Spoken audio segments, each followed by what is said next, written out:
ഈ പറയുന്ന 2 ദിക്റുകൾ ആരെങ്കിലും തന്റെ ജീവിതത്തിൽ പറയുകയാണെങ്കിൽ അല്ലാഹുവിന്റെ റസൂൽ അവിടെന്ന് പറയുന്ന സ്വഹാബാ, അത് അല്ലാഹുവിന്റെ അർശിന്റെ മുന്നിലേ നിൽക്കൂ എന്ന് നബി മുഹമ്മദ് മുസ്തഫ സല്ലല്ലാഹു അലൈഹി വസല്ലമ തങ്ങൾ അവിടെന്ന് പറഞ്ഞു തരുമ്പോൾ ഒന്നാമത്തെ ദിക്ർ എന്തെന്നറിയുമോ? അല്ലാഹുവിന്റെ പ്രവാചകൻ പറയുകയാണ്, ലാ ഇലാഹ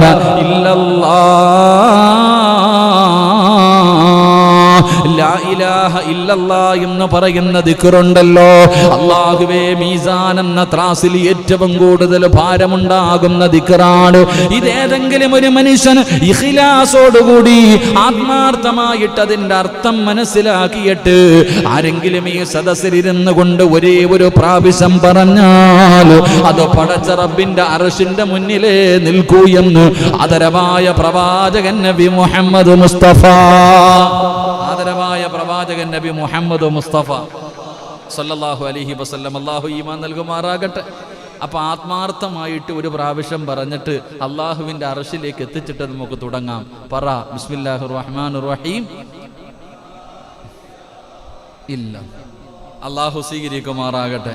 നമ്മുടെ അവസാനത്തെ വാക്ക് അള്ളാഹു ഇതാക്കി തരുമാറാകട്ടെ. എൻ്റെ പ്രിയമുള്ള സഹോദരങ്ങൾ, അപ്പൊ നാം ഒരു ഇൽമു പഠിച്ചു.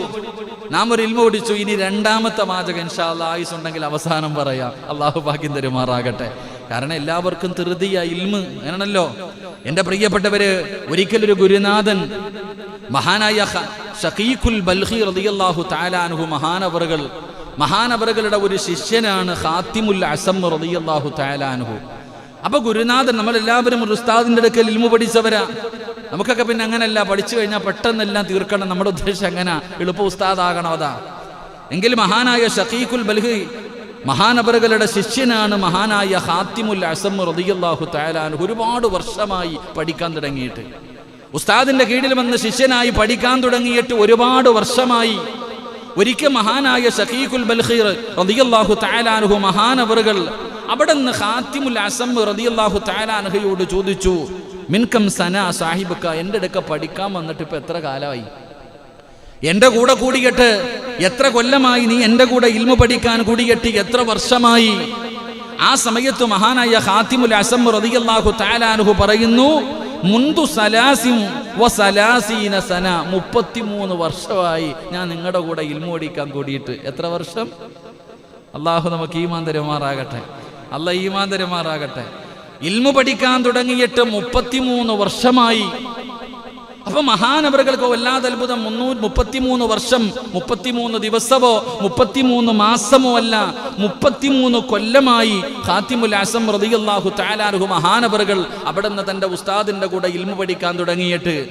ഉസ്താദ് അവിടെ നിന്ന് ചോദിച്ചു, ഫഹാദാ തഅലംതു മിന്നീ ഫീ ഹാദിഹിൽ മുദ്ദ, ഈ 33 കൊല്ലം കൊണ്ട് നീ എൻ്റെ അടുക്കൽ നിന്ന് എന്ത് ഇൽമാണ് പഠിച്ചത്? 33 വർഷമായി നീ എൻ്റെ അടുക്കൽ നിന്ന് ഇൽമു പഠിക്കുന്നുണ്ടല്ലോ, ഈ 33 വർഷം കൊണ്ട് നീ എന്ത് ഇൽമാണ് പഠിച്ചത്? അവിടെ നിന്ന് പ്രിയപ്പെട്ട ഉസ്താദ് ചോദിക്കുമ്പോ അവിടെ നിന്ന് മഹാനായ ഖാത്തിമുൽ അസം തങ്ങൾ പറയുകയാണ്, കാല സമാനിയ മസായില, 33 വർഷം കൊണ്ട് 7 മസലയാണ് ഞാൻ പഠിച്ചത്. 33 വർഷം കൊണ്ട് ഞാൻ 7 മസല പഠിച്ചു. അള്ളാഹു നമുക്ക് ഈമാൻ തരുമാറാകട്ടെ. ഒരു ഗുരുനാഥനോട് തന്റെ ശിഷ്യൻ പറയുകയാണ്, 33 വർഷം ഞാൻ അങ്ങയുടെ ശിഷ്യനായിരുന്നു. ഉസ്താദ് ചോദിച്ചു, നീ എന്ത് പഠിച്ചു ഈ 33 കൊല്ലം കൊണ്ട്? ഞാൻ 7 നല്ല കാര്യം പഠിച്ചു. ഉസ്താദ് അത്ഭുതത്തോടു കൂടി ചോദിച്ചു, ഇതേ ഉള്ളൂ? അവിടെ നിന്ന് ചോദിച്ചു, ഈ 33 വർഷം കൊണ്ട് നീ ആകെ പഠിച്ചത് 7 നല്ല കാര്യമാ? 7 മസലകളാണോ നീ പഠിച്ചത്? മഹാനവറുകൾ അവിടെ നിന്ന് പറയുകയാണ്, ഉസ്താദേ, എനിക്ക് അങ്ങയോട് കള്ളം പറയാൻ അറിയില്ല. ഞാൻ അങ്ങയുടെ കൂടെ 33 വർഷക്കാലം അങ്ങയുടെ ശിഷ്യനായി കൂടിയിട്ട് ഞാൻ 7 മസലകളാണ് പഠിച്ചത്. ഗുരുനാഥന് വല്ലാത്ത അത്ഭുതമായി. ഖാത്തിമുൽ അസം തങ്ങൾ അവിടെ നിന്ന് പറയുമ്പോ ഷഖീഖുൽ ബൽഖി എന്ന് പറയുന്ന പ്രിയപ്പെട്ട ഗുരുനാഥന് വല്ലാത്ത അത്ഭുതമായി. അവിടെ നിന്ന് ചോദിക്കുകയാ, ഹത്താ അസ്മഅഹാ, ആ 7 മസല എനിക്കൊന്ന് പറഞ്ഞു തരുമോ? തന്റെ ശിഷ്യന് 33 വർഷം കൊണ്ട് തന്റെ ഗുരുനാഥനിൽ നിന്ന് പഠിച്ചെടുത്ത 7 അറിവുകൾ അവിടെ നിന്ന് പറഞ്ഞ് എനിക്കൊന്ന് പറഞ്ഞു തരുമോ? മഹാനായ ഹാത്തിമുൽ അസം തങ്ങൾ പറഞ്ഞു തുടങ്ങുകയാ. എന്റെ പ്രിയപ്പെട്ട സഹോദരങ്ങള്, ഈ പറയുന്ന അറിവുകളാണ് പഠിക്കേണ്ടത്. ഈ പറയുന്ന 8 അറിവുകളുണ്ടല്ലോ, ഇതാണ് തന്റെ ഗുരുനാഥനോട് ശിഷ്യൻ പറഞ്ഞു കൊടുക്കുന്നത്. ഇത് നമ്മുടെ ജീവിതത്തിൽ പ്രയോജനം ചെയ്യുന്ന 8 കാര്യങ്ങളാണ്. ഇത് നമ്മുടെ ജീവിതത്തിൽ പ്രയോജനമാണ്. ഇതാരെങ്കിലും തന്റെ ജീവിതത്തിൽ മുറുകെ പിടിച്ച അവന്റെ ദുനിയാവും ആഖിറവും രക്ഷപ്പെടുകയാണ്. അവന്റെ ദുനിയാവും ആഖിറവും രക്ഷപ്പെടുകയാണ്. അല്ലാഹുവേ, രക്ഷപ്പെടുന്നവരിൽ ഞങ്ങളെ നീ പെടുത്തണേ അല്ലാ. അതുകൊണ്ട് 8 കാര്യങ്ങൾ ഞാൻ നിങ്ങൾക്ക് പറഞ്ഞു തരാം. ഈ പറയുന്ന 8 നന്മകൾ നിങ്ങൾ പഠിച്ചു വെച്ചോ, നിങ്ങൾ ജീവിതത്തിൽ സൂക്ഷിച്ചോ, എങ്കിൽ നിങ്ങളുടെ ദുനിയാവും ആഖിറവും രക്ഷപ്പെടുകയാണ്. നിങ്ങൾ അല്ലാഹുവിന്റെ സ്വർഗ്ഗത്തിന്റെ അവകാശികളാണ്. അല്ലാതെ ഒരു ചെവിയിലൂടെ കേട്ട് മറു ചെവിയിലൂടെ കളഞ്ഞ ഖസ്റ ദുനിയാ വൽ ആഖിറ, നിങ്ങളുടെ ദുനിയാവും ആഖിറവും നഷ്ടപ്പെട്ടു പോകും. അല്ലാഹു നമ്മളെ കാത്തിരക്ഷിക്കുമാറാകട്ടെ. അല്ലാഹു നമ്മളെ കാത്തിരക്ഷിക്കുമാറാകട്ടെ. ഒരു 8 നല്ല കാര്യം ഞാൻ പറഞ്ഞു തരാം. അല്ലാഹു പഠിക്കാൻ ഭാഗ്യം തരുമാറാകട്ടെ. അപ്പൊ ഇൻഷാ അല്ലാഹ് ഉസ്താദിനോട് ശിഷ്യം പറഞ്ഞു കൊടുത്തതാ, അതുപോലെ ഞാൻ നിങ്ങൾക്ക് പറയാം. നിങ്ങൾ എൻ്റെ ശിഷ്യന്മാരൊന്നുമല്ല, എങ്കിലും ഇൽമു പറഞ്ഞു തരണമല്ലോ. അൽഹംദുലില്ലാ. അല്ലാഹു പഠിക്കാൻ ഭാഗ്യം തരുമാറാകട്ടെ. അല്ലാഹു പഠിക്കാൻ ഭാഗ്യം തരുമാറാകട്ടെ. അപ്പൊ മഹാനായ ഷക്കീഖുൽ ബൽഖി തങ്ങൾ ചോദിച്ചു തന്റെ ശിഷ്യനോട്, എന്താണ് ഒന്നാമത്തെ മസ്അല? ഒന്നാമത്തെ മസ്അല എന്താ? മഹാനവറുകൾ അവിടെന്ന് പറഞ്ഞു തുടങ്ങുകയാണ്. ഒന്നാമതായിട്ട് അവിടെന്ന് പറഞ്ഞു കൊടുത്ത കാര്യം എന്തെന്നറിയുമോ? നളർതു ഇലാ ഹാദിഹിൽ ഖൽഖി കുല്ലു വാഹിദിൻ യുഹിബ്ബു മഹ്ബൂബാ. ഖാതിമുൽ അസം തങ്ങൾ പറയുന്നു, ഞാൻ ജനങ്ങളിലേക്ക് നോക്കി. എല്ലാവർക്കും അവരിഷ്ടപ്പെടുന്ന ഒരു വ്യക്തിയുണ്ട്, എല്ലാവർക്കും സ്നേഹിക്കാൻ ഒരാളുണ്ട്. എല്ലാവരും ഓരോ വ്യക്തികളെ സ്നേഹിക്കുന്നു. കാമുകിമാരുള്ളവരുണ്ട്, കൂട്ടുകാരുള്ളവരുണ്ട്, ഭാര്യമാരുള്ളവരുണ്ട്. എല്ലാവർക്കും ഒരു കൂട്ടുകാരനുണ്ട്. എല്ലാവരും പലരെയും സ്നേഹിക്കുന്നുണ്ട്.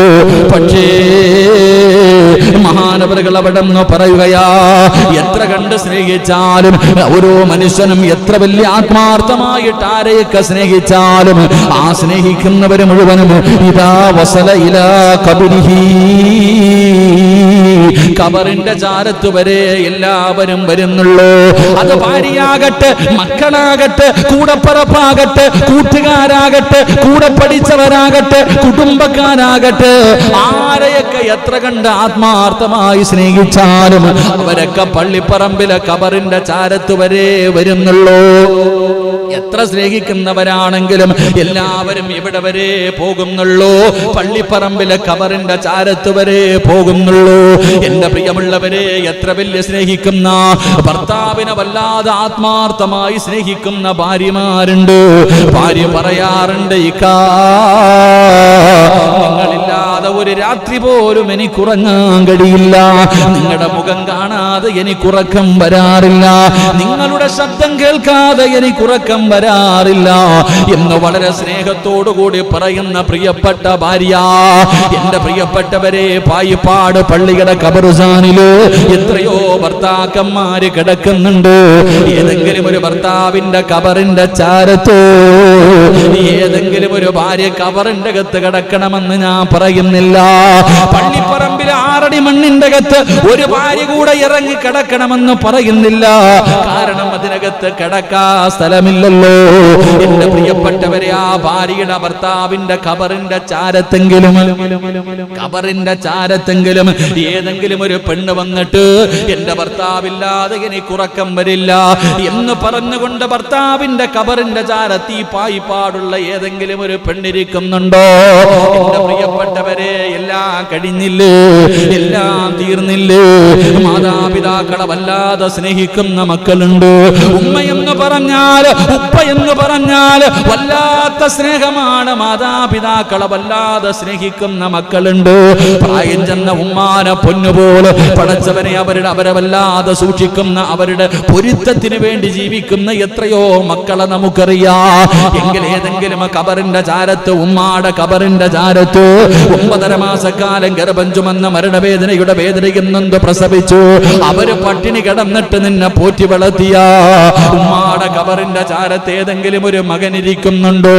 വാപ്പാടെ കബറിന്റെ ചാരത്ത് ഒരുപാട് വാപ്പയുടെ തോളത്ത് കിടന്ന് നടന്നവനാണല്ലോ. ഉപ്പാനെ പള്ളിപ്പറമ്പിൽ കൊണ്ടുവന്ന് കബറടക്കിയിട്ട് ഒരു ദിവസമെങ്കിലും ഉപ്പാടെ കബറിന്റെ ചാരത്തിരിക്കുന്ന ഏതെങ്കിലും ഒരു മക്കളെ കണ്ടിട്ടുണ്ടോ? എന്റെ പ്രിയപ്പെട്ടവരെ, എല്ലാവരും കബറിന്റെ ചാരത്ത് വന്നു. അല്ലാഹുവേ, 3 കെട്ട് കെട്ടിയിട്ട് പള്ളിക്കകത്തേക്ക്, പള്ളിപ്പറമ്പിലെ കബറിന്റെ അകത്തേക്ക് ജനാസ ഇറക്കി വെച്ചിട്ട് മിൻഹാ ഖലഖനാകും വഫീഹാ നുഈദുകും വമിൻഹാ നുഖ്രിജുകും താറത്തൻ നുഖ്റാ എന്ന് പറഞ്ഞുകൊണ്ട് പിടിമണ്ണ് മാറി എറിഞ്ഞിട്ട് അവിടെ നിന്ന് പറയുന്നു, മഅസ്സലാമാ അസ്സലാമു അലൈക്കും യാ ദാറ ഖൗമുൽ മുഅ്മിനീൻ വ ഇന്നാ ഇൻഷാ അല്ലാഹു ബികും ലാഹിഖൂൻ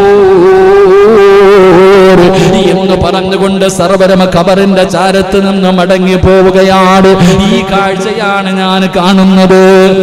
ഉസ്താദിനോട് പറഞ്ഞു കൊടുക്കുകയാ, എല്ലാവരും, ഞാൻ ജനങ്ങളിലേക്ക് നോക്കിയപ്പോൾ ജനങ്ങൾക്ക് എല്ലാവർക്കും ചില ഫ്രണ്ട്സുകളുണ്ട്, ചിലരോട് വല്ലാത്ത ഇഷ്ടമാണ്, വലിയ കൂട്ടുകാരുണ്ട്. പക്ഷെ എത്ര വലിയ കൂട്ടുകാരാണെങ്കിലും അവരെല്ലാവരും മഹാനവറുകൾ പറയുകയാ, ഖബറിന്റെ ചാരത്ത് വരെ വരും, എന്നിട്ട് അവിടെ ഇട്ടിട്ട് തിരിച്ചു പോകും. ഈ കാഴ്ചയാണ് ഞാൻ കാണുന്നത്. അള്ളാഹു നമുക്ക് ഈമാൻ നൽകുമാറാകട്ടെ. അള്ളാഹു നമുക്ക് ഈമാൻ നൽകുമാറാകട്ടെ. ഉറപ്പല്ലേ? ഉറപ്പല്ലേ? നമ്മളൊരു ദിവസം പോയി കിടക്കും. നമ്മുടെ ഭാര്യ അൽഹംദുലില്ലാ അള്ളാഹു ദീർഘായുസ്സ് കൊടുത്ത് അനുഗ്രഹിക്കുമാറാകട്ടെ, ഓള് പിന്നെ ഇങ്ങോട്ട് വരത്തോലും ഇല്ല. എത്രയാണ്? അതുകൊണ്ട് അത് അഴബ ഉസ്താദിന്റെ ബൈത്ത് തന്നെ ഉണ്ട്.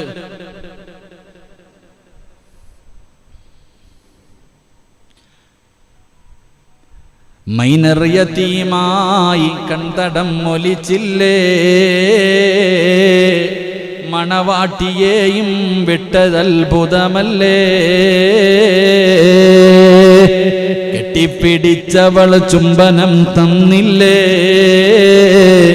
അന്യന്റെ മെത്തയിൽ പെട്ടതത്ഭുതമല്ലേ. എത്ര മനോഹരമായ വരികളാ അല്ലേ? പെണ്ണുപിള്ള പറയാറുണ്ട്, കാങ്ങളില്ലാതെ ഇനി ഒരു ജീവിതം ഇല്ല. 40 കഴിഞ്ഞ് 4 മാസം കഴിഞ്ഞ അൽഹംദുലില്ലാ അടുത്ത കല്യാണം അല്ലേ? ഒരിക്കലും പിരിയില്ല എന്ന് പറഞ്ഞ ഭാര്യ, കെട്ടിപ്പിടിച്ച് ചുംബനം തന്ന് നിങ്ങൾ എൻ്റെ ജീവനാണെന്ന് പറഞ്ഞ ഭാര്യ, കുറച്ച് കഴിഞ്ഞപ്പോ 4 മാസവും 10 ദിവസവും ഇദ്ദയൊക്കെ കഴിഞ്ഞപ്പോ, അല്ലെങ്കിൽ ഒരു കൊല്ലം കഴിഞ്ഞപ്പോ കുടുംബക്കാരെല്ലാരും കൂടെ പിടിച്ച് അടുത്ത് കെട്ടിച്ചു. ഇപ്പൊ പിന്നെ ഇദ്ദ ഇല്ല. അള്ളാഹു ഈമാൻ. ആരൊക്കെ അപ്പൊ ഇദ്ദ ഇരിക്കണില്ല? ഇപ്പൊ ഇദ്ദ എന്തൊക്കെ, എന്തിനാ, ആരൊക്കെയാ? ഇദ്ദയും മറ്റുള്ള കാര്യങ്ങളൊന്നും പലരും ഇരിക്കുന്നുമില്ല. അതിന്റെ ഗൗരവം പലരും മനസ്സിലാക്കുന്നില്ല. 4 മാസവും 10 ദിവസവും ഭർത്താവ് മരണപ്പെട്ടു പോയ പെണ്ണിരിക്കണം, തലാക്ക് ചൊല്ലപ്പെട്ട പെണ്ണ് ഇദ്ദ ഇരിക്കണം. ആരാപ്പ ഇരിക്കുക? ഇദ്ദ എന്ന് പറഞ്ഞാൽ എന്താണെന്ന്, അതൊരു ചടങ്ങ്, വെറും ഒരു ചടങ്ങ് അത്ര തന്നെ. ഭർത്താവ് മരണപ്പെട്ട് കഴിഞ്ഞാൽ ഭാര്യ, പണ്ടൊക്കെ പെണ്ണുങ്ങൾ ആരോടും സംസാരിക്കാറില്ല, പുറത്തിറങ്ങാറില്ല. അല്ലാഹു അലം. ഇപ്പോഴത്തെ അവസ്ഥയോ?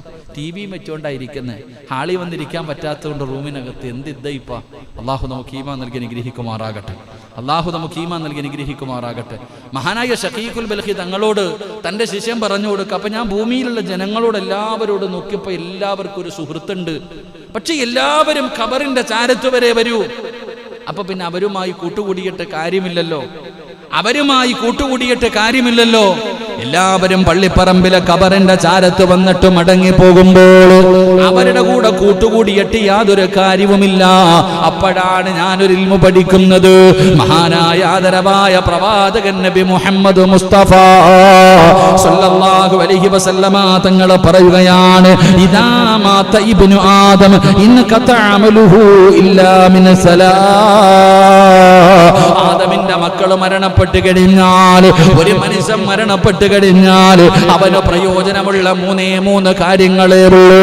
പള്ളിപ്പറമ്പിലെ ഖബറിന്റെ അകത്ത് അവന്റെ കൂടെ പോകുന്ന 3 നന്മകളേ ഉള്ളൂ. അല്ലാഹുവിന്റെ പ്രവാചകൻ അവിടെന്ന് പറയുകയാണ്, ഒന്നാമത്തെ കാര്യം എന്തെന്നറിയുമോ? റസൂലുള്ളാഹി തങ്ങൾ പറയുകയാ, സദഖത്തുൻ ജാരിയ. ജാരിയായ സദഖകളുണ്ടല്ലോ, പള്ളിക്ക് വേണ്ടി കൊടുത്തത്, മദ്രസകൾക്ക് വേണ്ടി കൊടുത്തത്, നല്ല കാര്യങ്ങൾക്ക് വേണ്ടി കൊടുത്തത്. ആ ജാരിയായ സദഖ പള്ളിപ്പറമ്പിലെ ഖബറിന്റെ അകത്ത്, ഈ പായിപ്പാട് പള്ളിയുടെ ഖബർസ്ഥാനിൽ കിടക്കുന്ന എത്രയോ പേര് അല്ലാഹുവേ, പലരും മാതാപിതാക്കൾക്ക് വേണ്ടി ദുആ ചെയ്യുന്നതിന് വേണ്ടി അവിടുന്ന് സദഖ കൊടുത്തവരുണ്ടല്ലോ.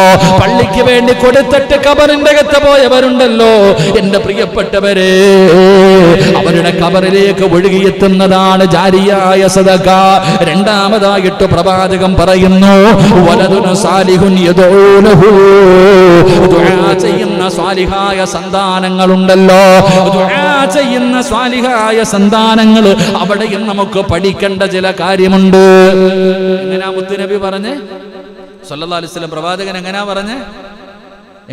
ദുആ എങ്ങനെ പറഞ്ഞു? സാലിഹായ മക്കൾ എന്ന് പറഞ്ഞിട്ട് നിർത്തിയില്ല. നല്ലതുപോലെ കേട്ടോ. സാലിഹായ മക്കൾ എന്ന് പറഞ്ഞാൽ അവിടെ ചിന്തിക്കേണ്ട കാര്യമുണ്ട്. പള്ളി വരും, നിസ്കരിക്കും, സദഖ കൊടുക്കും, എല്ലാ കാര്യങ്ങളും ചെയ്യും. അങ്ങനെയുണ്ട്. ചില മക്കളെന്ന് പറഞ്ഞാൽ എല്ലാ കാര്യത്തിനും മുൻപന്തിയിലുണ്ടാകും, എല്ലാ നല്ല കാര്യത്തിനും മുൻപന്തിയിലുണ്ടാകും, നോമ്പ് പിടിക്കും, എല്ലാ കാര്യങ്ങൾക്കും. പക്ഷേ മാതാപിതാക്കൾ മരിച്ചു കഴിഞ്ഞാൽ അവരെ കുഴിയിലിട്ട് കഴിഞ്ഞാൽ പിന്നെ അങ്ങോട്ട് പോകത്തില്ല. അങ്ങനെയുള്ളവനെ കിട്ടിയിട്ട് കാര്യമുണ്ടോ? വെടി കൊണ്ടതുപോലെ ഇരിക്കാതെ ഉള്ളത് പറ. താടിയുടെ നീളം ഇങ്ങവരെ കാണും, ചിലപ്പോൾ തഴമ്പൊക്കെ ഉണ്ടാകും. പക്ഷെ അത്തായി അമ്മായും കൊണ്ടുവന്ന് അവിടെ ഇട്ട് കഴിഞ്ഞാൽ അവരായി, അവരുടെ പാടായി, അസ്സലാമു അലൈക്കും, ടാറ്റ, കഴിഞ്ഞു. ഇനി അങ്ങ് ആഖിറത്തിൽ അതല്ല. എന്താ പറഞ്ഞ്? യദഊലഹു, ദുആ ചെയ്യാം.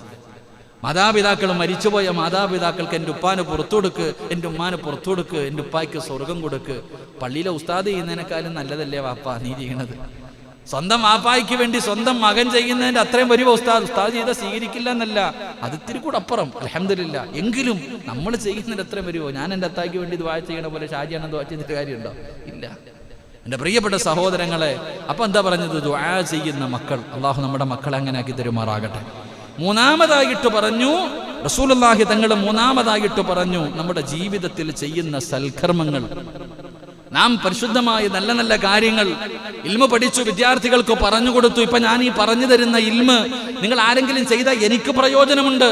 നാളെ ഖബറിന്റെ അകത്ത് കിടക്കുമ്പോ എന്റെ ഖബറിലേക്ക് ആരെങ്കിലും ഈ വയത് കേട്ടിട്ട് ഒരാളെങ്കിലും ജീവിതത്തിൽ ചെയ്താൽ എനിക്കെത്തും.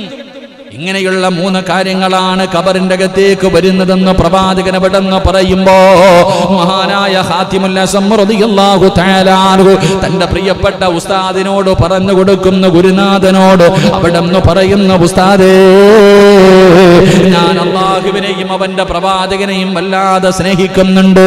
കാരണം അല്ലാഹനെയാണ് ആദ്യം സ്നേഹിക്കേണ്ടത്, പിന്നെ മുത്തുനബിയാണ് സ്നേഹിക്കേണ്ടത്. അല്ലാഹുവിനെയും അവന്റെ പ്രവാചകനെയും സ്നേഹിക്കാതെ വേറെ ആരെയും സ്നേഹിച്ചിട്ട് കാര്യമില്ലല്ലോ. അവരെ സ്നേഹിക്കണമെന്നാണ് അള്ളാന്റെ വിശുദ്ധമായ ഖുർആൻ പറയുന്നത്. അള്ളാഹുവിനെ ഇഷ്ടപ്പെട്ടാലല്ലേ സ്വർഗമുള്ളൂ, മുത്തുനബിയെ സ്നേഹിച്ചാലല്ലേ ശഫാഅത്തുള്ളൂ, ഹൗദുൽ കൗസറുള്ളൂ, ജന്നാത്തുൽ ഫിർദൗസ് എന്ന് പറയുന്ന സ്വർഗമുള്ളൂ.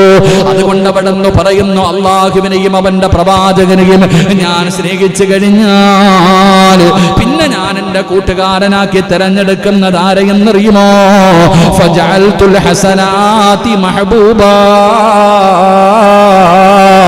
നല്ല കാര്യങ്ങളെ സ്നേഹിക്കാൻ തുടങ്ങി. ഞാൻ എന്റെ ഏറ്റവും വലിയ ഫ്രണ്ട്സായി ഞാൻ ആരെയാണ്? ഭാര്യയെയല്ല, മക്കളെയല്ല, കൂടപ്പിറപ്പിനെയല്ല, കൂടെ പഠിച്ചവരെയല്ല, കുടുംബക്കാരെയല്ല, അല്ലെങ്കിൽ ഏതെങ്കിലും ഒരു കാമുകിയായ ഒരു പെണ്ണിനെ ടൈം പാസിന് പ്രണയിക്കലല്ല. എന്റെ പ്രിയപ്പെട്ടവരെ, എന്റെ ഏറ്റവും വലിയ പ്രണയവാചനം, ഞാൻ ഏറ്റവും കൂടുതൽ സ്നേഹിക്കുന്നത് അല്ലാഹുവിനെയും അവന്റെ പ്രവാചകനും കഴിഞ്ഞാ. ഞാൻ ഏറ്റവും കൂടുതൽ സ്നേഹിക്കുന്നത് എന്തിനെയെന്നറിയുമോ? പണത്തിനെയല്ല, കൊട്ടാരങ്ങളെയല്ല, അധികാരങ്ങളെയല്ല, സുന്ദരികളായ പെണ്ണുങ്ങളെയല്ല, ഈ ദുനിയാവിന്റെ ആഡംബരമല്ല. ഞാൻ എന്റെ ജീവിതത്തിൽ ഏറ്റവും കൂടുതൽ സ്നേഹിക്കുന്നത് പള്ളിപ്പറമ്പിലെ ഖബറിന്റെ അകത്ത് എന്റെ കൂടെ വരുന്ന നല്ല കാര്യങ്ങളെയാണ്. അമലുൻ സ്വാലിഹാ, സൽക്കർമ്മങ്ങളെയാണ് ഞാൻ സ്നേഹിക്കാൻ തുടങ്ങിയത്. എന്റെ പ്രിയപ്പെട്ടവരെ, നമസ്കാരത്തെ സ്നേഹിക്കാൻ തുടങ്ങി. ഖുർആൻ ഓതുന്നതിന് ഒരു ലഹരിയായി കാണാൻ തുടങ്ങി. ദിക്റുകൾ പറയുന്നത് വല്ലാത്ത ലഹരിയാണ്. എനിക്കും നിങ്ങൾക്കും തെറ്റുപറ്റിയത് അവിടെയാണ്, നമ്മൾക്ക് പിഴവ് സംഭവിച്ചത് അവിടെയാണ്. എന്റെ പ്രിയമുള്ളവരെ, നമ്മൾ കരുതിയിരിക്കുന്നത് ഏറ്റവും വലിയ സുഖം കിട്ടുന്നത് സുന്ദരിയായ ഒരു പെണ്ണിന് കെട്ടിപ്പിടിച്ച് കിടക്കുമ്പോഴാണെന്നുള്ളത് നമ്മുടെ തെറ്റിദ്ധാരണയാ. അല്ലെങ്കിൽ ഫോണിലൂടെ ഒരു പെണ്ണിനോട് സംസാരിക്കുമ്പോഴുള്ള ലഹരിയാണ്, അല്ലെങ്കിൽ കള്ളു കുടിക്കുമ്പോഴുള്ള ലഹരിയാണ്, അല്ലെങ്കിൽ അതുപോലെയുള്ള അള്ളാഹു ഇഷ്ടപ്പെടാത്ത കാര്യങ്ങൾ ചെയ്യുന്നതിൽ വല്ലാത്ത ലഹരിയുണ്ട് എന്ന് കരുതുന്ന മുസ്ലിമേ, ഒരിക്കലും അങ്ങനെ കരുതരുത്. ഏറ്റവും വലിയ ലഹരി ഏതെന്നറിയോ? അള്ളാഹുവിന്റെ മുന്നിൽ 2 റക്അത്തൊന്ന് നിസ്കരിക്കാൻ നിന്ന് നോക്കൂ. ഏറ്റവും വലിയ ലഹരി അതാണ്, ഏറ്റവും വലിയ സന്തോഷം അതാണ്. അള്ളാഹുവിന്റെ പരിശുദ്ധമായ ഖുർആൻ എടുത്തിട്ട് ആ ഖുർആൻ ഓതേണ്ട രീതിയിൽ ഒതുവെടുത്തിട്ട് മനസമാധാനത്തോടെ ആരും കാണാതെ എവിടെയെങ്കിലും പോയിരുന്നിട്ട് ഖുർആനിലെ ഏതെങ്കിലും 114 അധ്യായങ്ങളിൽ ഏതെങ്കിലും ഒരു അധ്യായം എടുത്തിട്ട് അള്ളാഹുവിന്റെ തൃപ്തി മാത്രം കരുതിയിട്ട് ഒന്നോതി നോക്കു മനുഷ്യ. അതിനെപ്പോലെ ലഹരിയുള്ള പിന്നെ എന്താ ലോകത്തുള്ളത്? ഏറ്റവും വലിയ സംഗീതം അതാണല്ലോ. നിങ്ങൾ എത്രയും വലിയ യേശുദാസിന്റെ പാട്ട് കേൾക്കുന്നവരുണ്ട്, ഒരുപാട് ഗായകന്മാര് ഗായികമാര് അവരുടെ പാട്ട് കേട്ട് ആസ്വദിക്കുന്ന മുസ്ലിമേ, 2 ദിവസം അല്ലാഹുവിന്റെ ഖുർആൻ ഉണ്ടല്ലോ, നിങ്ങൾ 2-3 ദിവസം അല്ലാഹുവിന്റെ ഖുർആൻ എടുത്തു വെച്ചൊന്ന് ഓതുന്നതൊന്ന് കേട്ട് നോക്ക്. ആദ്യമൊക്കെ ചില പ്രയാസമാണെങ്കിലും അല്ലാഹുവേ പിന്നെ കേൾക്കാതിരിക്കാൻ നിങ്ങൾക്ക് കഴിയില്ല. എന്തു മനോഹരമെന്നറിയുമോ അല്ലാഹുവിന്റെ ഖുർആൻ, എന്തു മനോഹരമെന്നറിയോ? അതുപോലെ നിങ്ങളൊന്ന് സ്വലാത്ത് പറയാൻ തുടങ്ങൂ, നിങ്ങളൊന്ന് ദിക്ർ പറയാൻ തുടങ്ങൂ. എന്റെ പ്രിയപ്പെട്ടവരെ, വണ്ടിയിൽ യാത്ര ചെയ്യുമ്പോ ചുമ്മാതിരിക്കുമ്പോ നിങ്ങൾ വെറുതെ കയ്യിലെ തസ്ബീഹ് എടുത്ത് പിടിച്ചിട്ട് ഒരു സുബ്ഹാനല്ലാഹ് വൽഹംദുലില്ലാഹ് വല്ലാഹു അക്ബർ വഅസ്തഗ്ഫിറുല്ലാഹല്ലദീ ഈ ദിക്റങ്ങ് പറയാൻ തുടങ്ങിയ ദിവസങ്ങൾ കഴിയും തോറും അറിയാതെ നിന്റെ കൈ ഇങ്ങനെ ചലിക്കുകയാ, അറിയാതെ നിന്റെ കൈ ഇങ്ങനെ ചലിക്കുകയാ. ഓർമ്മയില്ലേ നിന്റെ പ്രിയപ്പെട്ട പിതാവ്, നിന്റെ ഉമ്മയ്ക്ക് നിനക്ക് ഓർമ്മയില്ലേ? ബോധമില്ലാത്ത സക്കറാത്തിന്റെ അവസ്ഥയിൽ പടച്ചവനെ കിടന്ന കിടപ്പിൽ കിടന്ന മലമൂത്ര വിസർജനം നടത്തുന്ന അവസ്ഥയിൽ പോലും അവര് സുഖമില്ലാതെ തളർന്നു കിടക്കുമ്പോഴും സുബ്ഹാനല്ലാഹ് പലരുടെയും കൈ ഇങ്ങനെ ചലിക്കുന്നത് കണ്ടിട്ടില്ലേ? എന്റെ പ്രിയപ്പെട്ടവരെ, ദിക്ർ പറഞ്ഞ ശീലമാ. അല്ലാഹു അവരുടെയൊക്കെ ഖബറിടം അല്ലാഹു വിശാലമാക്കി കൊടുക്കുമാറാകട്ടെ. ചിലരൊക്കെ ഞാൻ കണ്ടിട്ടുണ്ട് സഹോദരങ്ങളെ, പഴയ ആൾക്കാരൊക്കെ അവരിങ്ങനെ കിടക്കുമ്പോഴും നമ്മൾ വിചാരിക്കും ബോധമൊന്നും ഇല്ലാന്ന്, പക്ഷെ കൈ ഇങ്ങനെ അനങ്ങുന്ന കാണാം, കൈ ഇങ്ങനെ. കാരണം ദിക്ർ തസ്ബീഹൊക്കെ ഇപ്പോഴല്ലേ പണ്ടൊക്കെ ഇങ്ങനെ അങ്ങോട്ട് പറയും, ഇപ്പൊ പിന്നെ എളുപ്പത്തിൽ ഓട്ടിയിലാണല്ലോ. എന്റെ പ്രിയപ്പെട്ട സഹോദരങ്ങളെ, ദിക്റുകൾ പറയാൻ തുടങ്ങിയാൽ അതൊരു ലഹരി. നമസ്കാരം അതുകൊണ്ടാണല്ലോ പല മഹാന്മാരും പടച്ചവനെ, ഒരു സഹാബിയുടെ ചരിത്രം പറയുന്നുണ്ട്. ഒരു സഹാബിയുടെ ചരിത്രം, അദ്ദേഹത്തിന്റെ കാലിന്റെ ഒരു വിരൽ പഴുത്തു. നിസ്കാരത്തിന്റെ ലഹരി മനസ്സിലാക്കണം. ഉബൈബ് ഇബ്നു അദീ റളിയല്ലാഹു തആല അൻഹു തൂക്കുമരത്തിൽ കയറ്റിയിട്ട് കൊല്ലാൻ പോകുമ്പോഴും നിസ്കരിച്ചിട്ട് അള്ളാഹിനോട് പറയാ, മതിയായില്ല പടച്ചവനേട്ടാ, അള്ളാഹുവേ പോകുന്നതിൽ വിഷമല്ല, മരിക്കുന്നതിലല്ല നിസ്കാരം. ഒരു സഹാബിയുടെ കാലിന്റെ ഒരു വിരൽ പഴുത്തു. ആ സമയത്താണ് വൈദ്യന്മാര് പറഞ്ഞു, ഈ പഴുപ്പ് മുകളിലേക്ക് കയറും, അതുകൊണ്ട് കാലിന്റെ വിരൽ മുറിച്ചു മാറ്റി. മഹാനവറുകൾ സമ്മതിച്ചില്ല. അവിടുന്ന് കാലിന്റെ പഴുപ്പങ്ങോട്ട് മുകളിലേക്ക് കയറാൻ തുടങ്ങി. കാൽപ്പത്തി മുഴുവനും പഴുപ്പായി. അപ്പോഴും വൈദ്യന്മാര് പറഞ്ഞു, ഇത് മുറിച്ചുകള, ഇല്ലെങ്കിൽ മുകളിലേക്ക് കയറും. മഹാനവറുകൾ സമ്മതിച്ചില്ല. അവസാനം പഴുപ്പ് മുകളിലേക്ക് കയറി. അപ്പോഴും വൈദ്യന്മാര് വന്നിട്ട് പറഞ്ഞു, കാല് മുറിച്ചു മാറ്റു. മുറിച്ചു മാറ്റിയില്ലെങ്കിൽ ഇനി പഴുപ്പ് മുട്ടിന്റെ മുകളിലേക്ക് കയറും, വലിയ പ്രയാസമാണ്, അരവെച്ച് മുറിച്ചു മാറ്റണം. അങ്ങനെ അവസാനം മഹാനവറുകൾ അവിടുന്ന് സ്വഹാബിയാണ്. ആ സ്വഹാബി തന്റെ കാല് മുറിക്കാൻ സമ്മതിക്കുകയാ. അങ്ങനെ വൈദ്യന്മാര് മുഴുവനും കാല് മുറിക്കുന്നതിന് വേണ്ടി കടന്നു വന്നു. കടന്നു വന്നിട്ടൊരു പാത്രത്തിൽ അവിടുന്ന് കൊണ്ടുവന്നൊരു മരുന്ന് കൊടുക്കുകയാ. ഒരു മരുന്ന് കുടിക്കാൻ ഓപ്പറേഷൻ ചെയ്യുന്നതിന് മുമ്പ് മയക്കണമല്ലോ, ഇപ്പോഴല്ലേ ഇഞ്ചക്ഷനൊക്കെ. അപ്പം മയക്കുന്നതിന് വേണ്ടി അവിടെ നിന്ന് ഒരു മരുന്ന് കൊണ്ടുവന്ന് കൊടുത്തു. മഹാനവറുകൾ ചോദിച്ചു, എന്താ ഇത്? ഇത്തിരി കള്ളാണ്, ഇത് എന്തിനാ കുടിക്കണം? ഇത് കുടിച്ചു കഴിഞ്ഞാൽ ഈ മുറിക്കുന്നതിന്റെ വേദന അറിയില്ല. ഈ മുറിക്കുന്നതിന്റെ വേദന അറിയാതിരിക്കാൻ ഈ കള്ള് കുടിക്കാൻ പറയുമ്പോ സുബ്ഹാനല്ലാഹ്, മഹാനവറുകൾ അവിടുന്ന് ചോദിക്കുകയാ, കള്ള് കുടിക്കാനോ? ഒരിക്കലും ഞാൻ കുടിക്കില്ല. അവിടെന്ന് പറഞ്ഞ് കാല് മുറിക്കുന്നതിന് വല്ലാത്ത വേദനയാണ്. മഹാനവായ സ്വഹാബി അവിടെന്ന് പറയുകയാ, ഞാനെങ്കിൽ 2 റക്അത്ത് നമസ്കരിക്കാം. ഞാൻ നമസ്കാരത്തിലേക്ക് കൈകെട്ടി എന്നിട്ട് അവിടെന്ന് പരിശുദ്ധമായ ഖുർആൻ ഫാത്തിഹ ഓതി ഞാൻ സൂറത്ത് ഓതാൻ തുടങ്ങിക്കഴിഞ്ഞാൽ പറ്റുമെങ്കിൽ നിങ്ങൾ എന്റെ കാല് മുറിച്ചു മാറ്റിക്കോ. എന്റെ പ്രിയപ്പെട്ടവരെ, കെട്ടുകഥയല്ല, അല്ലാഹുവിന്റെ പ്രവാചകന്റെ സ്വഹാബിയുടെ ചരിത്രമാ. അവിടുന്ന് പടച്ചവനെ മഹാനവറുകൾ അവിടുന്ന് ഉളുവെടുത്തു. എന്നിട്ട് നമസ്കരിക്കുന്നതിന് വേണ്ടി അവിടുന്ന് കൈകെട്ടുകയാണ്. അല്ലാഹുവിന്റെ മുന്നിൽ അവിടുന്ന് കൈകെട്ടി അവിടുന്ന് ഫാത്തിഹ ഓതി സൂറത്ത് ഓതാൻ തുടങ്ങി. സുബ്ഹാനല്ലാഹ്, വൈദ്യന്മാര് കാലിന്റെ അടുക്കലേക്ക് കടന്നു വന്നു. ഒരു മരുന്നും കൊടുക്കാതെ, ഒരു ഇഞ്ചക്ഷനും എടുക്കാതെ, ഒരു അല്ലാഹുവേ വേദനയുടെ ഒരു മരുന്നും കൊടുത്തിട്ടില്ല. ആ സ്വഹാബി ഇങ്ങനെ നമസ്കരിച്ചു കൊണ്ടിരിക്കുമ്പോ, ആ മഹാൻ ഇങ്ങനെ നമസ്കരിച്ചു കൊണ്ടിരിക്കുമ്പോ സുബ്ഹാനല്ലാഹ്, ആ മനുഷ്യന്റെ കാലങ്ങ് വെട്ടിമുറിക്കുകയാ. അവിടത്തെ കാലുണ്ടല്ലോ, മുട്ടിന്റെ താഴ്ഭാഗം വെച്ച് മുറിച്ചു മാറ്റുകയാണ്. സുബ്ഹാനല്ലാഹ്, ആ മനുഷ്യൻ അറിഞ്ഞില്ല, കാല് മുറിച്ചു മാറ്റിയിട്ടറിഞ്ഞില്ല. ഒരു പച്ചയായ മനുഷ്യന്റെ ഒരു കാല് വെട്ടി മുറിച്ചിട്ട് അല്ലാഹുവേ അപ്പോഴും നമസ്കാരത്തിലാണ്. കാലിൽ നിന്ന് രക്തമിങ്ങനെ ഒഴുകുകയാണ്, കാലിൽ നിന്ന് രക്തമിങ്ങനെ ഒഴുകുകയാണ്. അല്ലാഹുവേ, രക്തം നിൽക്കാതെ വന്നപ്പോ എളുപ്പ ഒരു വഴിയുണ്ട്. സൈത്തെണ്ണ തിളപ്പിച്ചിട്ട് മുക്കിക്കഴിഞ്ഞാൽ, അന്നത്തെ കാലഘട്ടത്തിൽ എങ്ങനെയാണ്, അവിടെ നിന്ന് സൈത്തെണ്ണ തിളപ്പിച്ചിട്ട് ഈ ശരീരത്തിൽ നിന്ന് രക്തം ഇങ്ങനെ ഒഴുകി ഒഴുകി പൊക്കൊണ്ടിരിക്കുകയാണ്. അവര് നിൽക്കുന്നതിന് വേണ്ടി തിളച്ച എണ്ണയങ്ങ് കാലിലേക്ക് മുക്കുമ്പോ സുബ്ഹാനല്ലാഹ്, പിടഞ്ഞ് താഴെ വീഴുകയാ. അവിടത്തെ ബോധം നഷ്ടപ്പെട്ടു പോയി, അവിടത്തെ ബോധം നഷ്ടപ്പെട്ടു പോയി. എല്ലാവരും കൂടി നിൽക്കുകയാണ്. പടച്ചവരെ, കാല് മുറിച്ചതറിയില്ലല്ലോ. ബോധം വരുമ്പോ എങ്ങനെയാ പറയുന്നത്? വൈദ്യന്മാര് മുഴുവനും ഇങ്ങനെ നിൽക്കുമ്പോ സുബ്ഹാനല്ലാഹ്, കുടുംബക്കാരിൽ ഒരാൾ ഓടി വരികയാണ്. എന്തേ വരുന്നതിന്റെ കാരണമെന്നറിയുമോ? ഇദ്ദേഹത്തിന്റെ ഒരു മകന് കുതിരയുടെ ചവിട്ട് കൊണ്ട് മരണപ്പെട്ടു. ഈ കിടക്കുന്ന മഹാന്റെ ഏറ്റവും ചെറിയ മകനുണ്ടല്ലോ, കുതിരയുടെ ചവിട്ട് കൊണ്ട് മരണപ്പെട്ടു.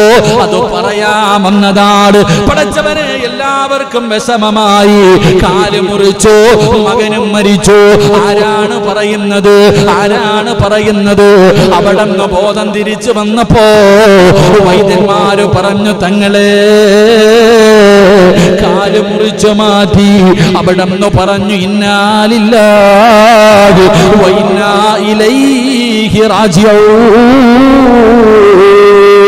അൽഹംദുലില്ലാഹ്. കുടുംബക്കാര് പറഞ്ഞു, തങ്ങള് അവിടുത്തെ ഇളയ മകന് കുതിരയുടെ ചവിട്ടുകൊണ്ട് മരണപ്പെട്ടു പോയി. തങ്ങള് ഇന്നാലില്ലാഹി വ ഇന്നാ ഇലൈഹി റാജിഊൻ.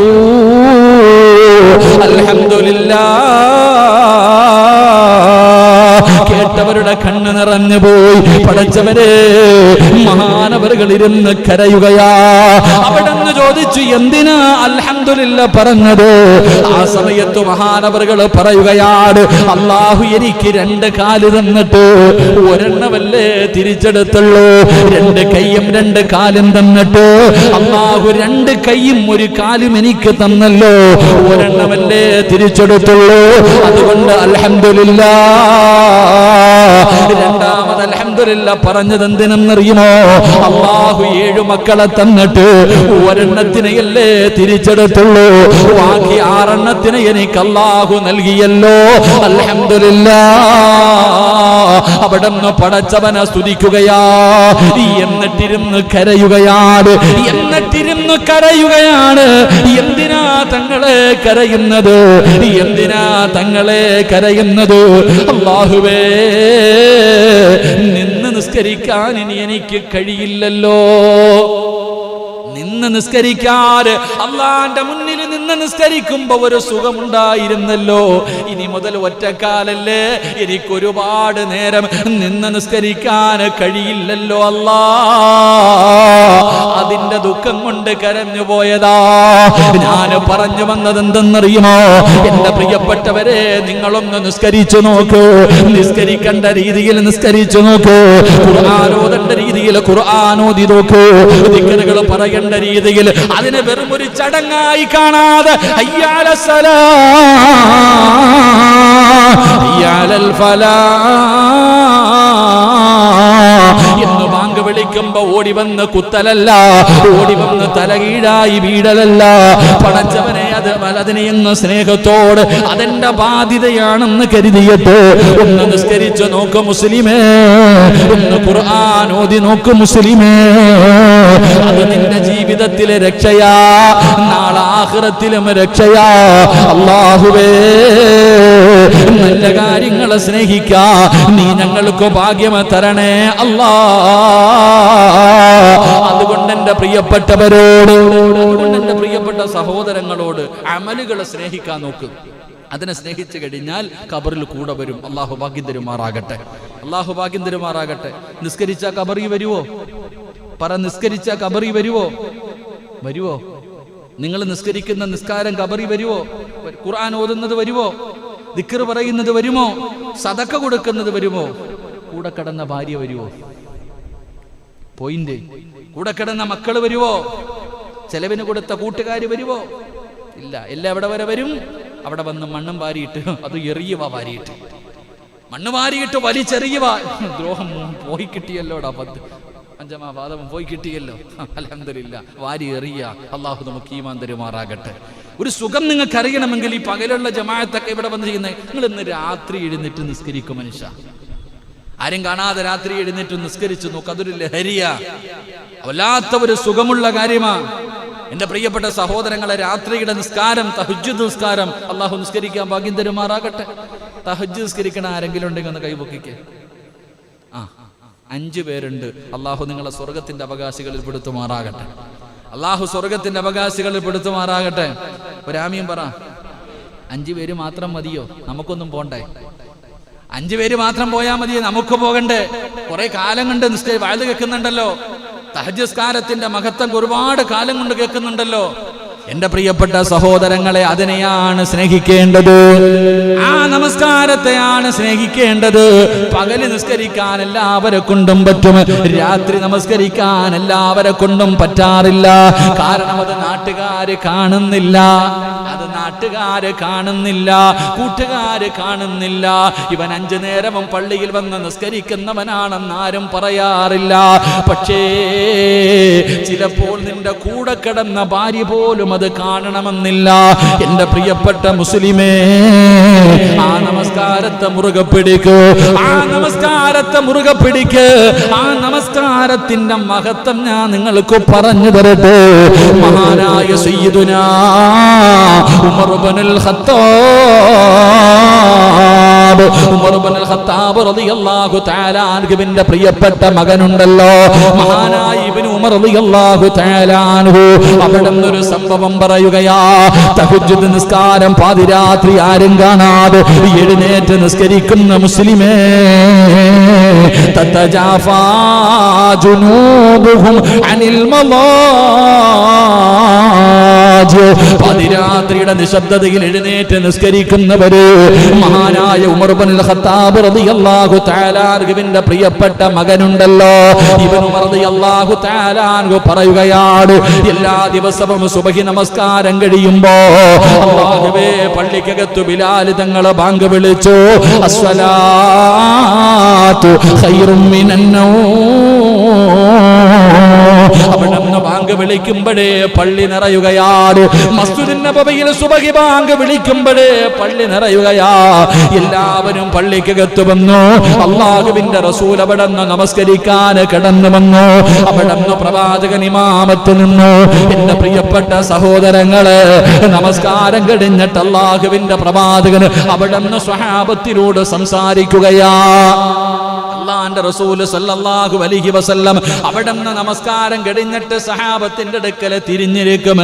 എന്നിട്ട് ചോദിക്കും, സഹാബാ ഇന്നലെ ആരെങ്കിലും സ്വപ്നം കണ്ടോ? സഹാബ നിങ്ങൾ ആരെങ്കിലും സ്വപ്നം കണ്ടോ? അല്ലാഹുവിന്റെ റസൂലിനോട് പല സ്വഹാബത്തും അവിടുന്ന് സ്വപ്നം കണ്ടിട്ട് പറയുകയാ. പലരും അല്ലാഹുവിന്റെ റസൂലിനോട് ചോദിക്കും, നബിയേ ഞാൻ ഇന്നലെ രാത്രി ഒരു സ്വപ്നം കണ്ട് നബിയേ, അതിന്റെ അടയാളം എന്താണ്? അതിന്റെ വിവക്ഷ എന്താണ്? സ്വപ്നത്തിന്റെ വ്യാഖ്യാനം എന്താണ്? പലരും അല്ലാഹുവിന്റെ പ്രവാചകനോട് സ്വപ്നം കണ്ടതിനെ കുറിച്ച് പറയും. പ്രവാചകൻ അവിടുന്ന് മറുപടി പറഞ്ഞു കൊടുക്കും. അല്ലാഹുവിന്റെ പ്രവാചകൻ കണ്ട സ്വപ്നം സ്വഹാബത്തിനോട് പറയും. മഹാനായ ഇബ്നു ഉമർ റളിയല്ലാഹു തആല അൻഹു അവിടുന്ന് ചിന്തിക്കുന്നു, ഞാനൊരു സ്വപ്നവും കാണാറില്ലല്ലോ. എന്റെ പ്രിയപ്പെട്ട സഹോദരങ്ങളെ, മഹാനായ ഇബ്നു ഉമർ റളിയല്ലാഹു തആല അൻഹു നോക്കുമ്പോൾ എല്ലാ ദിവസവും സഹാബത്തൊക്കെ വന്നിട്ട്, നബിയെ ഞാൻ ഇന്നലെ ഒരു സ്വപ്നം കണ്ടു, അതിന്റെ വ്യാഖ്യാനം എന്താ? പ്രവാചകൻ പറഞ്ഞു കൊടുക്കും. ഇബ്നു ഉമർ റളിയല്ലാഹു തആല ചിന്തിച്ച് പഠിച്ചാൽ ഞാൻ ഒന്നും കാണുന്നില്ലല്ലോ അല്ലാ. അതങ്ങനെ ചിലർ ഒരു സ്വപ്നവും കാണാറില്ല. പിന്നെ ചിലർ സ്വപ്ന ജീവികളായി പോകും. അത് മാത്രം കാണുന്നവരുണ്ട്. അല്ലാഹു ഈമാൻ തരുമാറാകട്ടെ. അല്ലാഹു ഈമാൻ തരുമാറാകട്ടെ. നിങ്ങൾ കാണാറുണ്ടോ? നിങ്ങൾ സ്വപ്നം കാണാറുണ്ട്? പരമനുഷ്യന്മാരെ കാണാറുണ്ടോ? എന്തോ കാണാനല്ലേ? പാമ്പ് കൊത്താൻ വരുന്നു, പട്ടി കടിക്കാൻ വരുന്നു, ആരോ കൊണ്ടുവന്ന് കൂടോത്രം കുഴിച്ചിടുന്നു. ഇതൊക്കെയാ സ്വപ്നം കാണുന്നത്. നമ്മൾ കാണുന്ന സ്വപ്നം നല്ല സ്വപ്നങ്ങളൊന്നും കാണാറില്ല. മഹാനായ ഇബ്നു ഉമർ റളിയല്ലാഹു തആല അൻഹുവിന് വലിയ സങ്കടമായി. കാരണം എല്ലാവരും പ്രവാചകന്റെ അടുക്ക വന്ന് ചോദിക്കുന്നു, ഈ ചങ്ങാതി ഇങ്ങനെ ഇരിക്കുക. അങ്ങനെ ഇബ്നു ഉമർ റളിയല്ലാഹു തആല അൻഹുവിന് വലിയ വിഷമമായി. അങ്ങനെ ഒരു ദിവസം മസ്ജിദുൻ നബവിയിൽ കിടന്നുറങ്ങുകയാണ്. അല്ലാഹുവേ, ഇബ്നു ഉമർ റളിയല്ലാഹു തആല അൻഹു അങ്ങനെ മസ്ജിദുൻ നബവിയിൽ കിടന്നുറങ്ങാൻ പോകുമ്പോ അല്ലാഹുവേ ഒരു സ്വപ്നമെങ്കിലും കണ്ടിരുന്നെങ്കിൽ എത്രയോ നല്ലതായിരുന്നു. മഹാനവറുകൾ അവിടെ നിന്ന് ഇശാ നമസ്കാരം കഴിഞ്ഞു. മസ്ജിദുൻ നബവിയിൽ കിടന്നുറങ്ങുന്ന സമയത്ത് ഉറങ്ങാൻ പോകുമ്പോ ഇബ്നു ഉമർ റളിയല്ലാഹു തആല അൻഹു ദുആ ചെയ്യുകയാണ്. പടച്ച റബ്ബിനോട് ദുആ ചെയ്യുകയാണ്.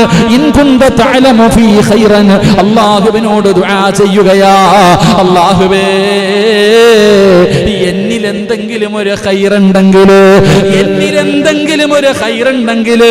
എനിക്ക് നീ ഒരു സ്വപ്നം കാണിച്ചു തരണേ അല്ലാ. ഫറഅയ്തു ലൈലത്ത റുയാ, ഇന്നത്തെ രാത്രി തന്നെ എന്നിൽ എന്തെങ്കിലും ഒരു നന്മയുണ്ടെങ്കിൽ എനിക്ക് നീ ഒരു സ്വപ്നം കാണിച്ചു തരണേ തമ്പുരാനെ. എന്തിനാ റസൂലുള്ളയോട് അതിന്റെ അല്ലാഹുവിന്റെ റസൂൽ സല്ലല്ലാഹു അലൈഹി വസല്ലമ തങ്ങളോട് അതിന്റെ വ്യാഖ്യാനം ചോദിക്കാനാണ്. ഇബ്നു ഉമർ റളിയല്ലാഹു തആല അൻഹു അവിടുന്ന് കിടക്കാൻ തുടങ്ങി. അവിടുന്ന് ദുആ ചെയ്യുകയാണ്. അവിടുന്ന് ദുആ ചെയ്തിട്ട് കിടക്കുമ്പോ ഫറഅയ്തുഹു, മഹാനവറുകൾ അവിടുന്ന് ഒരു സ്വപ്നം കാണുകയാണ്. അതാനി മലക്കാൻ, രണ്ട് മലക്കുകൾ ഇങ്ങനെ കടന്നു വരികയാ. ഇബ്നു ഉമർ റളിയല്ലാഹു തആല അൻഹുവിന്റെ ചാരത്തേക്ക് രണ്ട് മലക്കുകൾ ഇങ്ങനെ കടന്നു വരികയാണ്. പടച്ചവരെ, എന്നിട്ട് ആ മലക്കുകൾ ഇബ്നു ഉമർ റളിയല്ലാഹു തആല അൻഹുവിന്റെ കയ്യിൽ പിടിച്ചുകൊണ്ട് പോവുകയാണ്. രണ്ട് മലക്കുകൾ അവിടുന്ന് കയ്യിൽ പിടിച്ചുകൊണ്ട് പോവുകയാണ്. മഹാനവറുകൾ പറയുന്നു, ഫറഅയ്തുന്നാർ മൂതാ, ആ രണ്ട് മലക്കുകൾ പിടിച്ച് എവിടെയാ കൊണ്ടുപോകുന്നത്? അല്ലാഹുവിന്റെ അദാബ് കൊണ്ട് നിറച്ച നരകമുണ്ടല്ലോ, ആ നരകത്തിന്റെ മുന്നിൽ കൊണ്ടുപോവുകയാ.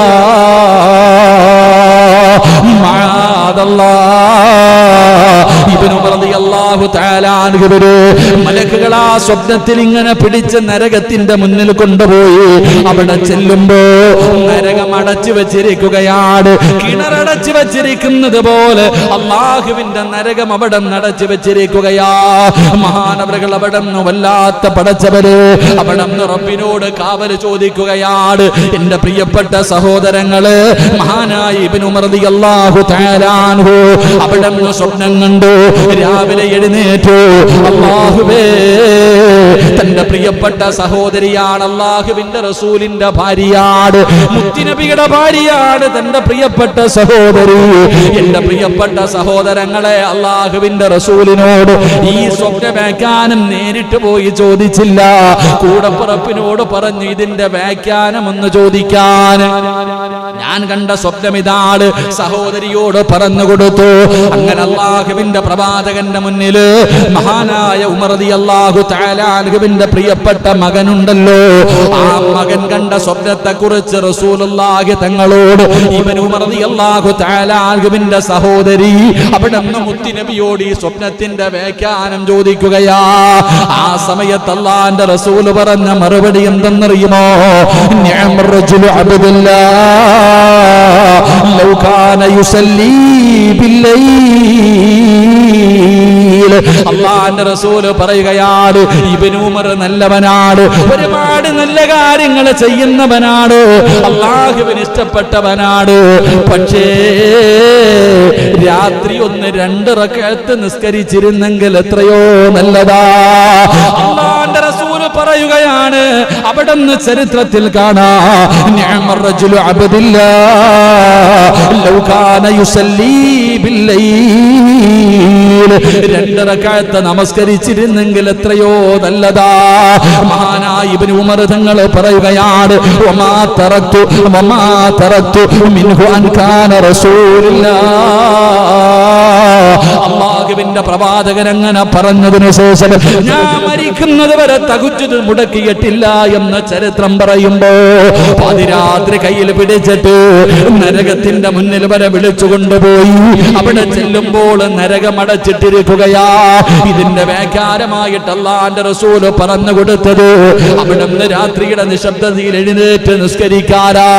എന്റെ പ്രിയപ്പെട്ടവരെ, മടിയല്ലേ ഈ വഅദ് പറയുന്ന എനിക്കാണെങ്കിലും ഈ കേൾക്കുന്ന നിങ്ങൾക്കാണെങ്കിലും നമുക്ക് വല്ലാത്ത മടിയാണ്. എങ്കിൽ എത്രയോ പ്രായമുള്ളവർ, രോഗം പിടിച്ചവർ, തിരക്കുള്ളവർ രാത്രി 12 മണിക്ക് 1 മണിക്ക് വന്ന് കിടന്നുറങ്ങിയാൽ സുബ്ഹാനല്ലാഹ്, നമ്മൾക്ക് അലാറം വെച്ചിട്ട് കിടന്നാലും കേൾക്കാറില്ല. പടച്ചവരെ 12 മണിക്ക് 1 മണിക്ക് വന്ന് കിടക്കുന്നവനാണെങ്കിലും 4 മണിയായ ഒരാലാറവും വേണ്ട. സുബഹിക്ക് ബാങ്ക് വിളിക്കുന്നതിന് മുമ്പ് ആരോ വിളിച്ചു വിട്ടതുപോലെ എഴുന്നേക്കുന്നവരുണ്ടല്ലോ, നിസ്കരിക്കുന്നവരുണ്ടല്ലോ, അവർക്ക് അല്ലാഹു തരുന്ന പ്രതിഫലം കേട്ടോ. തഹജ്ജുദ് നിസ്കരിക്കുന്നവരെ മഹാനായ മുത്തുനബിയാണ് പറയുന്നത്, അല്ലാഹുവിന്റെ പ്രവാചകനാണ് പറയുന്നത്, ഖുർബത്തുൻ ഇലല്ലാഹ്. തഹജ്ജുദ് നിസ്കരിക്കുന്നവർക്ക് അല്ലാഹുവുമായിട്ടൊരടുപ്പമുണ്ടാകുമെന്ന് നബി മുഹമ്മദ് മുസ്തഫ സല്ലല്ലാഹു അലൈഹി വസല്ലമ തങ്ങൾ പറയുകയാണ്. തഹജ്ജുദ് നിസ്കരിക്കുന്നവർ അല്ലാഹുവിന്റെ അടുത്ത ദാസന്മാരാ. അതുകൊണ്ടാ പറഞ്ഞത്, എനിക്ക് കഴിയില്ല, നിങ്ങളിൽ പലർക്കും കഴിയില്ല. നമ്മൾ വിചാരിക്കും നിസ്കരിക്കണമെന്ന്, നമ്മളിൽ പലർക്കും പറ്റാറില്ല. കാരണം അത് അല്ലാഹ് ഇഷ്ടപ്പെട്ടവർക്കേ കഴിയത്തുള്ളൂ, അല്ലാഹു ഇഷ്ടപ്പെട്ടവരെ നിസ്കരിക്കത്തുള്ളൂ. മഹാനായ പ്രവാചകൻ പറയുകയാണ്, തഹജ്ജുദ് നിസ്കരിക്കുന്ന മനുഷ്യ, അല്ലാഹുവേ എത്ര വലിയ പ്രതിഫലമെന്നറിയോ, എത്ര വലിയ പ്രതിഫലമെന്നറിയോ. പഠിച്ചവരെ, ജീവിതത്തിൽ ഞാനും നിങ്ങളും ഒരുപാട് തെറ്റ് ചെയ്യുമല്ലോ. നമ്മൾ പറയും, ഉസ്താദേ തെറ്റിന്റെ അകത്ത് പെട്ടുപോകുന്നു, കള്ള് കുടിക്കുന്ന ഉസ്താദേ എത്ര വിചാരിച്ചിട്ടും നിർത്താൻ പറ്റുന്നില്ല, വീടി വലിക്കുന്നു, ലഹരി വസ്തുക്കൾ ഉപയോഗിക്കുന്നു, പഠിച്ചവനെ മോശമായ രീതിയിൽ നടക്കുന്നു, അന്യ പെണ്ണുമായി ഫോണിലൂടെ സംസാരിക്കുന്നു, ടിവിയുടെ ഫ്രണ്ടിലാണ് ഉസ്താദ്. എത്ര നന്നാകണമെന്ന് പറഞ്ഞാൽ പറ്റുന്നില്ല, എത്ര വിചാരിച്ചിട്ടും നേരെയാകുന്നില്ല. എങ്കിൽ ഒരു നന്മ പറഞ്ഞു തരാ. ലോകത്തിന്റെ നേതാവാ പറയുന്നത്, ഏതെങ്കിലും ഒരു മനുഷ്യനെ തഹജ്ജുദ് നിസ്കരിച്ചാൽ അവനെ അല്ലാഹു പാപങ്ങളിൽ നിന്ന് സംരക്ഷിക്കുമെന്ന് ആദരവായ പ്രവാചകൻ നബി മുഹമ്മദ് മുസ്തഫ സല്ലല്ലാഹു അലൈഹി വസല്ലമ തങ്ങൾ പറയുകയാ, നിന്റെ കള്ളുകുടി മാറണോ, നിന്റെ പലിശ തീറ്റി മാറണോ, നിന്റെ വ്യക്തിഗത സ്വഭാവങ്ങൾ മാറണോ, ഏത് മോശമായ കാര്യമാണെങ്കിലും മാറ്റണമെന്ന് നിനക്ക് ആഗ്രഹമുണ്ടോ, എങ്കിലും മുടങ്ങാതെ നീ ഒരു 10 ദിവസം ഒന്ന് തഹജ്ജുദ് നിസ്കരിച്ചു നോക്ക്. അല്ലാഹുവേ, പിന്നെ കള്ള് നിന്റെ മുന്നിൽ വെച്ചാ നീ കുടിക്കൂല. അല്ലാഹു നിന്നെ സംരക്ഷിക്കുകയാണ്. തെറ്റിലേക്ക് വീഴാതെ അല്ലാഹു തന്നെ നിന്നെ സംരക്ഷിക്കുകയാ. അത് പടച്ചവനിലേക്ക് അടുക്കുമ്പോ കിട്ടുന്ന രണ്ടാമത്തെ പ്രതിഫലമാണ്. 3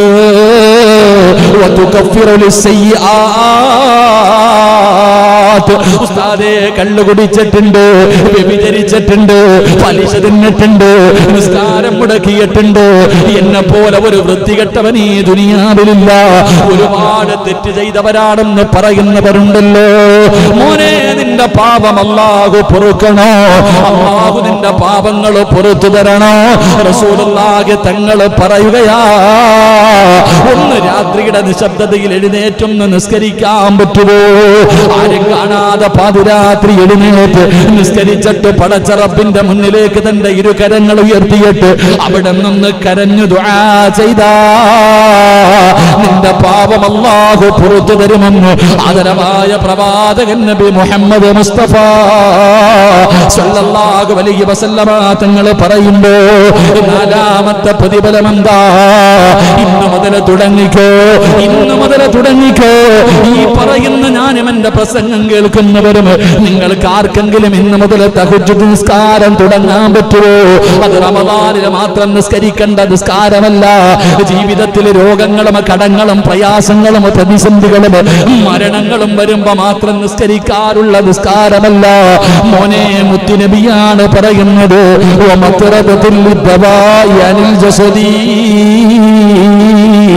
ഏതെങ്കിലും ഒരു മനുഷ്യന് തഹജ്ജുദ് നിസ്കരിച്ചാൽ, ഏതെങ്കിലും ഒരു മനുഷ്യന് തഹജ്ജുദ് നിസ്കരിച്ചാ അല്ലാഹു അവന് കൊടുക്കുന്ന നാലാമത്തെ പ്രതിഫലം റസൂലുള്ളാഹി തങ്ങൾ പറയുകയാ, വലിയ വലിയ രോഗങ്ങളുണ്ടല്ലോ, ക്യാൻസർ എന്ന് പറയുന്ന രോഗമുണ്ടല്ലോ, ട്യൂമർ എന്ന് പറയുന്ന രോഗമുണ്ടല്ലോ, കിഡ്നി തകരുന്ന രോഗമുണ്ടല്ലോ, ശരീരം തളർന്നു പോകുന്ന രോഗമുണ്ടല്ലോ, കിടന്ന കിടപ്പിൽ കിടന്ന് മലമൂത്ര വിസർജനം നടത്തുന്ന രോഗമുണ്ടല്ലോ, സമ്പാദിച്ചത് മുഴുവനും വിറ്റ് ചികിത്സിച്ചാൽ മാറാത്ത രോഗങ്ങളുണ്ടല്ലോ. അല്ലാഹു നിന്നെ ആ രോഗങ്ങളിൽ നിന്ന് സംരക്ഷിക്കുമെന്ന് ആദരവായ പ്രവാചകൻ നബി മുഹമ്മദ് മുസ്തഫ സല്ലല്ലാഹു അലൈഹി വസല്ലം. അല്ലാഹു ഈമാൻ തരുമാറാകട്ടെ. രാത്രി നിസ്കരിച്ചാൽ കിട്ടുന്ന നാലാമത്തെ പ്രതിഫലം എന്താ? 1, അത് അല്ലാഹുവിന്റെ അടുക്കലേക്ക് അല്ലാഹുവുമായിട്ട് അടുക്കാൻ കഴിയും. ശരിയാ, പകല് നിസ്കരിച്ചാൽ അത് കിട്ടൂല, രാത്രി നിസ്കരിച്ചാൽ അല്ലാഹുവുമായിട്ടൊരു ബന്ധം. 2, എടാ, നീ എത്ര വൃത്തികെട്ടവനാണെങ്കിലും നിസ്കരിക്കാൻ തുടങ്ങിക്കഴിഞ്ഞാൽ നീ കള്ളു കുടിക്കണമെന്ന് വിചാരിച്ചാലും പറ്റൂല, അല്ലാഹു നിന്നെ രക്ഷപ്പെടുത്തും.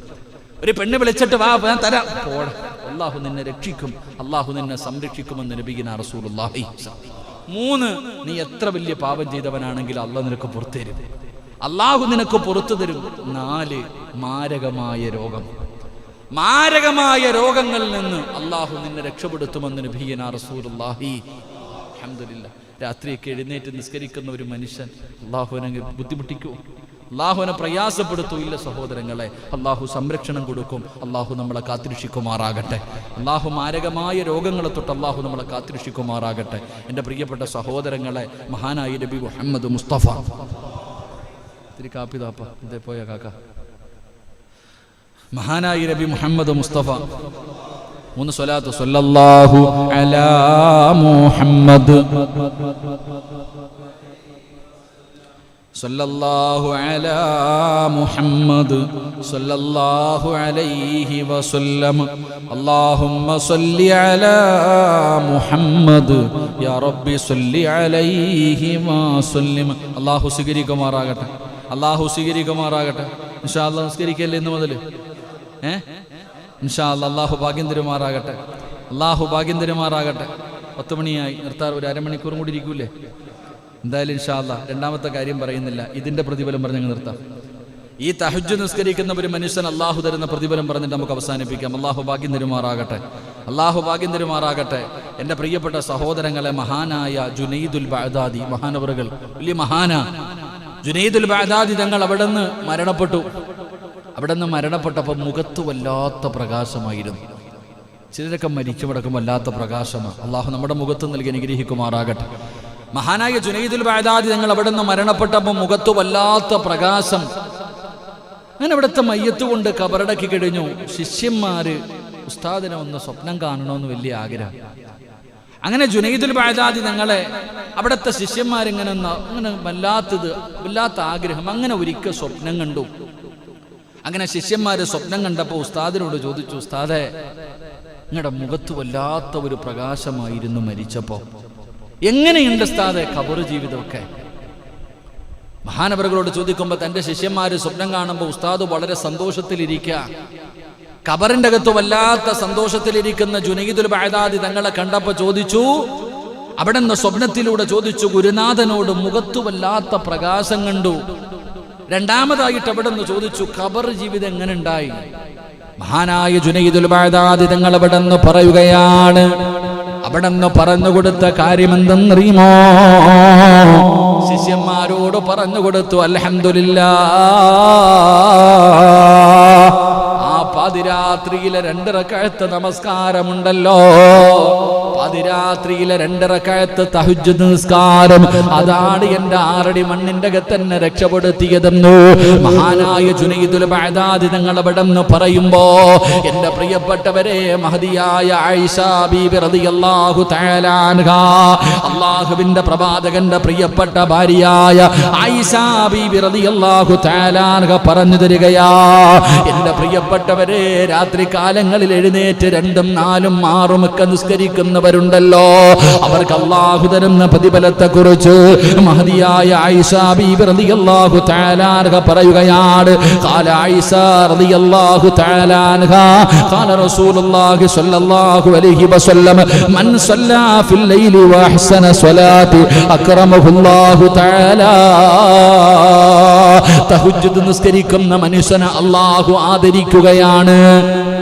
തഹജ്ജുദ് നിസ്കരിക്കുന്ന മനുഷ്യനുണ്ടല്ലോ, രാത്രി കാലങ്ങളിൽ എഴുന്നേറ്റ് നിസ്കരിക്കുന്ന മനുഷ്യനുണ്ടല്ലോ, ആ മനുഷ്യനെ അല്ലാഹു ആദരിക്കുകയാണ്. എങ്ങനെയാണ് ദുനിയാവിലും ആഖിറത്തിലും ആദരിക്കുന്നത്? ദുനിയാവിലും ആഖിറത്തിലും ഈ രാത്രി എഴുന്നേറ്റ് നിസ്കരിക്കുന്നവനെ പടച്ച റബ്ബ് എങ്ങനെയാണ് ആദരിക്കുന്നത്, എങ്ങനെയാണ് ബഹുമാനിക്കുന്നത്? മഹദിയായ ആയിഷ ബീവി റളിയല്ലാഹു തആല അൻഹ പറയുകയാണ്, യഹ്ഫദുല്ലാഹുൽ ആഫാ, രാത്രി എഴുന്നേറ്റ് നിസ്കരിക്കുന്നവരെ അല്ലാഹു നിന്നെ എങ്ങനെയാണ് ആദരിക്കുന്നത്? അല്ലാഹു നിനക്ക് ആപത്തുകൾ തരത്തില്ലെന്ന് നബി മുഹമ്മദ് മുസ്തഫ സല്ലല്ലാഹു അലൈഹി വസല്ലമ തങ്ങൾ പറയുകയാണ്. ഓരോ ആപത്തുകളുണ്ടല്ലോ, ഒരുപാട് വലിയ വലിയ പ്രയാസങ്ങളുണ്ടല്ലോ, പടച്ചവനെ, കച്ചവടമൊക്കെ തകർന്ന് തരിപ്പണമാവുകയാണ്, വല്ലാത്ത രോഗങ്ങൾ വരികയാണ്, സമ്പത്ത് മുഴുവനും നഷ്ടപ്പെട്ടു പോവുകയാണ്, വലിയ വലിയ രോഗങ്ങൾ കടന്നു വരികയാണ്, കുടുംബത്തിൽ പ്രയാസങ്ങൾ വരികയാണ്, മക്കൾക്ക് രോഗമായി മരണപ്പെടുന്നുണ്ട്. ഇതുപോലെയുള്ള വലിയ വലിയ ആപത്തുകളുണ്ടല്ലോ, ആ ആപത്തുകളിൽ നിന്ന് അല്ലാഹു നിന്നെ സംരക്ഷിക്കുമെന്ന് ആദരവായ പ്രവാചകൻ നബി മുഹമ്മദ് മുസ്തഫ, നബി മുഹമ്മദ് മുസ്തഫ സല്ലല്ലാഹു തഹജ്ജുദൊക്കെ നിസ്കരിക്കുന്ന മനുഷ്യന് അല്ലാഹു എല്ലാ ഭാഗത്തു നിന്നുള്ള ആപത്തുകളെ തൊട്ട്, എല്ലാ ഭാഗത്തു നിന്നും ഉള്ള ആപത്തുകളെ തൊട്ട് അല്ലാഹു ആ മനുഷ്യന് സംരക്ഷണം കൊടുക്കും.